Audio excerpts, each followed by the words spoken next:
aanan saa tokko buruu takkarraa mucha afurirraa elmamu jechuudha. Hogguu elman qabee tokkotti elma. Oromoo jechuun gosti Oromoo jechuun akkas. Namni immoo waan gosaa oofu kun waan gosaa tumbee mee lakkaawwatee sadii afur bira haa ta'u.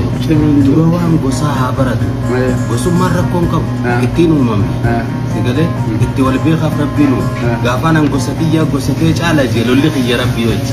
Itti rakkatee ni kuta namni akkasii.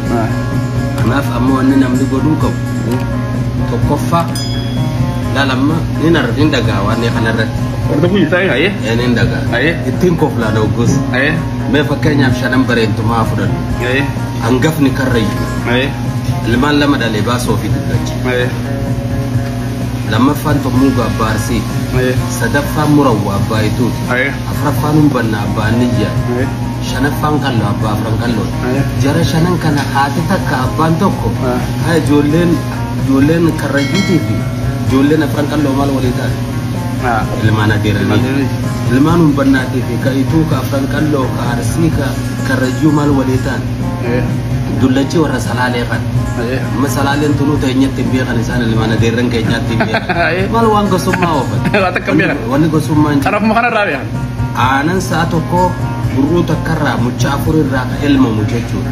Ammaan tana tama oofurra waan tokko kaga jiruutu jira. Hidda sadeen hirphaa gonofaa jedhanii kan arargeen tun ta'urra sadii talmaan murawwaatii fi talmaan humbannaatii fi talmaan qallooti. Isaan kun dur waan tokko wajjin qaban. Wanni isaan wajjin qaban maali?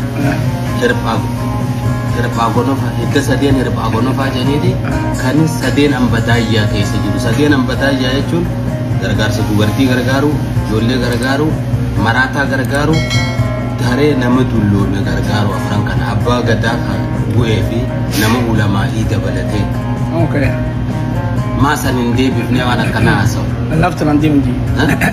Laftan an deemji. Gosa tana caala gosa tana caala. Kun maraatu.